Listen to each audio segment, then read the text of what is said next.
सो hey guys, कैसे हो आप सब लोग। Welcome back to my channel AG anime manga. तो गाइस, आज मैं एक्सप्लेन करने जा रहा हूँ बुक ऑफ एस्पर का एपिसोड नंबर 555 को। काफी ज्यादा अमेजिंग होने वाला है, इसलिए पहले ही वीडियो को लाइक शेयर कमेंट सब कुछ कर डालना। बाकी जिन लोगों ने भी अभी तक इसके पिछले एपिसोड को नहीं देखा है तो मैंने उस एपिसोड का लिंक इस वीडियो को नीचे डिस्क्रिप्शन में दे दिया है, आप लोग जाकर के पहले उस एपिसोड को देख लीजिए। और जिन्होंने ऑलरेडी देख रखा है तो उनके लिए शुरू करते हैं हमारा आज का ये वाला एपिसोड। लेकिन उससे पहले thank you anime edit for joining Zufen silver demons. तो चलिए अब एपिसोड को शुरू करते हैं। तो अब इस एपिसोड की स्टार्टिंग में हमें दोनों एक्सीलेंटेड का सीन दिखाया जाता है, जो कि वो लोग भी इस बार फाइट देखने के लिए आए होते हैं। तभी एक्सीलेंटेड बाइमी कहते हैं कि तो चलो शुरू करते हैं, जिसके बाद हमें उस गेट की ओर दिखाया जाता है जहाँ से कि ज़ूफ़ेन आने वाला है। तभी अनाउंसर भी अनाउंस करते हुए कहता है कि मिस्टिकल हेवन सेक्ट और डीमन स्कैमिंग सेक्ट एंट्री लेने वाले हैं। तभी गेट खुलता है और हमें हमारे हीरो ज़ूफ़ेन को दिखाया जाता है। फिर साथ ही अगले सीन में वो सभी लोग एक एक करके अंदर आने लगते हैं, जहाँ पे कि भाई ज़ूफ़ेन की टीम के तो क्या ही टोरा होता है। तो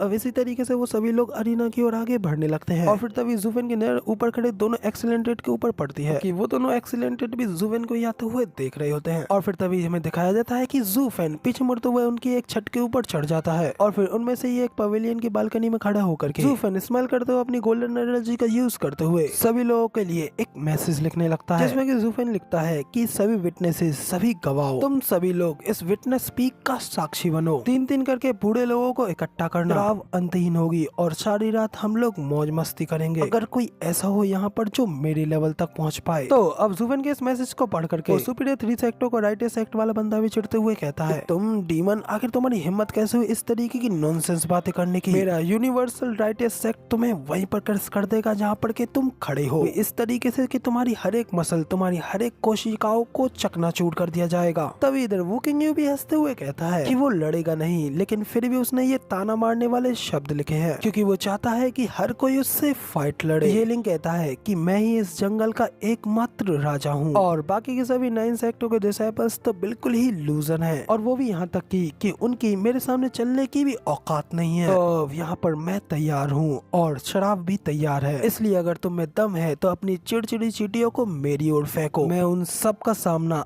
अकेला ही करूंगा। इसके बाद फिर वो अपने senior brother Wu King Yu से कहता है कि सीनियर ब्रदर, क्या यही उसका इरादा है? तो वू किंग यू कहता है कि मेरे स्तर पर कौन आ सकता है? जूनियर ब्रदर, तुम तब तक स्टेज पर नहीं जाओगे जब तक कोई उसे चुनौती न दे दे। और अब क्योंकि सभी सेक्टों के एक्सपर्ट्स उसे उसकी सही जगह पर पहुंचाने के लिए बेचैन हो रहे हैं, तो यानमो कहता है कि आखिर उनमें से कौन ही सफल होगा। उसे मंच पर ला पाना तो आसान होगा, लेकिन उसके साथ फाइट लड़ पाना उसका पता नहीं। वो किंग यू, यहाँ तक कि तुम्हें भी उसके साथ फाइट लड़ने में काफी ज्यादा दिक्कत आने वाली है। तो अब इधर यानमो की बात सुनने के बाद तो वो किंग यू भी काफी ज्यादा इंटरेस्टेड होने लगता है, जिसके बाद वो हल्की से स्माइल करते हुए कहता है कि ये चीज बिल्कुल भी मायने नहीं रखती, लेकिन जो बात इम्पोर्टेंट है वो है हम लोग के पास में अब कोई है जिसके के साथ में हम लोग फाइट कर सकते हैं। इतना कहते हुए वो किंग यू खुश होते हुए येलिंग को शाबाशी देते हुए उसके पीठ पर हाथ मारता है, जबकि तभी ज़ूफ़ेन की नजर भी उन लोगों के ऊपर पड़ती है और येलिंग को देख करके ज़ूफ़ेन की वही सेंसेशन फिर से स्टार्ट हो जाती है। जिसे देखने के बाद तो फिर ज़ूफ़ेन भी समझ जाता है कि यही वो बंदा है। फिर ज़ूफ़ेन उसे घूरते हुए अपनी किलिंग इंटर को रिलीज करते हुए कहता है कि तो ये वो है, जबकि इधर येलिंग भी ज़ूफ़ेन की ओर ही स्माइल करते हुए देख रहा होता है। और फिर जैसे उसे पता चलता है कि ज़ूफ़ेन भी उसी की ओर देख रहा है तो वो भी उसे अपनी प्रेजेंस को दिखाते हुए हंस रहा होता है, जबकि तभी उसे देख ज़ूफ़ेन भी अपनी एक इविल सी स्माइल पास करता है। उन दोनों को देख करके तो यानमो अपने मन में कहता है कि डैम इट, साला अब यहाँ पर और भी ज्यादा मॉन्स्टर्स आ गए। और फिर तभी अगला सीन हमें फिर से दोनों एक्सीलेंटेड की ओर दिखाया जाता है। तभी एक्सीलेंट हायरन भी ज़ूफ़ेन के मैसेज को पढ़ कहते हैं, बाई मी, अब क्या ये चीज हमारे डबल ड्रैगन मैनर के लिए अच्छी रहेगी? तो एक्सीलेंट बाई मी कहते हैं कि वो अब ऑलरेडी वो चीज लिख चुका है और तभी उनके हाथ में एक पर्चा दिखाया जाता है जिसके के ऊपर ज़ूफ़ेन का ही नाम लिखा होता है। इसके बाद एक्सीलेंट बाई मी कहते हैं कि चलो फिर ड्राइंग शुरू की जाए। अगला सीन में वेनरेबल यान और रेफली एडलर का दिखाया जाता है। यहाँ पे कि रेफली वेनरेबल यान से कहता है कि डीमन स्कैमिंग सेक्ट, तुम्हारे पास सिर्फ 9 ही फाइटर्स हैं। तो ये सुनकर के तो वेनरेबल यान थोड़ा हेजिटेट करते हुए कहते हैं कि आखिर उनके साथ फाइट लड़ने का क्या ही मतलब है। वेनरेबल यान की ये बात सुनकर तो मिस्टिकल हेवन सेक्ट की येलो बाल वाली लड़की कहती है कि जरा देखो देखो ये कितने ज्यादा एरोगेंट बन रहे हैं और आखिर आप किसको नीचे दिखाने की कोशिश कर रहे हैं। जबकि इधर रेफरी एल्डर वेनेवलियन को बताते हैं कि आपके एक बंदे की फाइट ना होना इसका मतलब ये होगा कि आपकी एक फाइट को रद्द कर दिया जाएगा और इवैल्यूएशन में आपके 2 पॉइंट्स कम कर दिए जाएंगे। और अगर डीमन स्कैमिंग सेक्ट के इंसिडेंट को साइड में रख देते हैं तो मिस्टिकल हेवन सेक्ट की फाइट्स ऑटोमेटिकली विनिंग मानी जाएंगी और उनका स्कोर आपके बराबर यानी कि 20 पॉइंट्स हो जाएगा। वेनेवलियन कहते हैं कि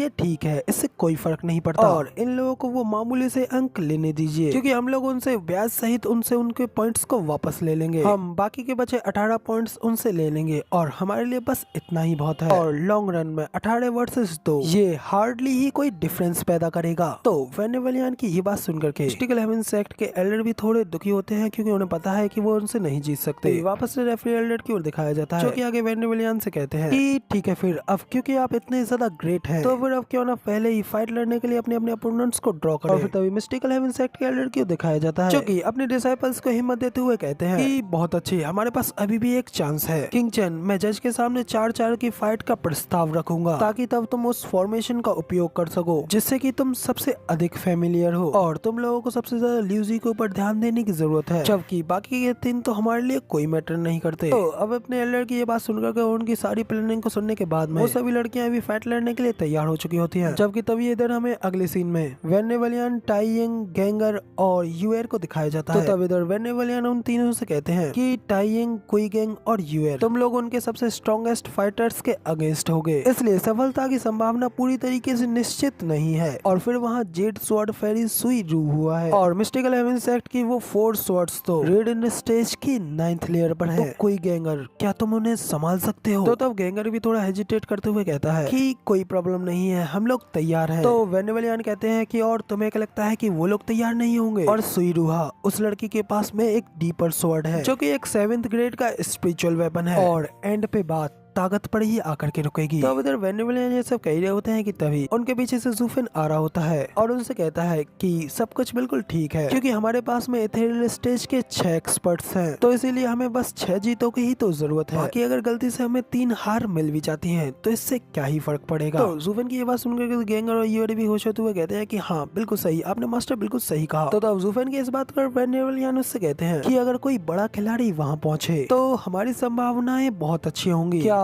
तुमको ऐसा नहीं लगता है? तो ये सारी बातें वेनेवलियन ज़ूफेन को ताना मारते हुए कह रहे होते हैं क्योंकि एक तो ज़ूफेन अपनी फाइट को लड़ नहीं रहा होता है और दूसरा ना ही उसने उनको उस बात का कोई रीजन बताया होता है। तो वेनेवलियन की ये बात सुनने के बाद में ज़ूफेन अपने मन में कहता है कि आखिर अब मैं यहाँ पर क्या ही कर सकता हूँ और उन लोगों से वो धमकी मिलने के बाद तो मैं चाह करके भी अब फाइट नहीं लड़ सकता और ना ही मैं इस बारे में किसी को भी सब कुछ बता सकता हूँ, वरना डबल ड्रैगन के वो कमीने एक्सीलेंटेड हमें और हमारे पूरे सेक्ट को एक ही बार में गायब कर डालेंगे। तो गाइस अब ज़ूफेन के ऐसे सीन के साथ में हमारा ये वाला एपिसोड यहाँ पे कंप्लीट हो जाता है और अब इसके आगे की स्टोरी इसके अगले एपिसोड यानी कि अगले हफ्ते देखने को मिलेगी। फिलहाल अगर वीडियो पसंद आई हो तो यार एक लाइक कर देना, साथ ही कमेंट करके मुझे जरूर बताना कि आखिर आप लोगों का हमारा ये वाला वीडियो का एक्सप्लेनेशन कैसा लगा। और अगर इस चैनल पर नए हो और आगे भी ऐसी अमेजिंग वीडियोस को देखना चाहते हो तो इस चैनल को सब्सक्राइब जरूर से कर देना। शुक्रिया।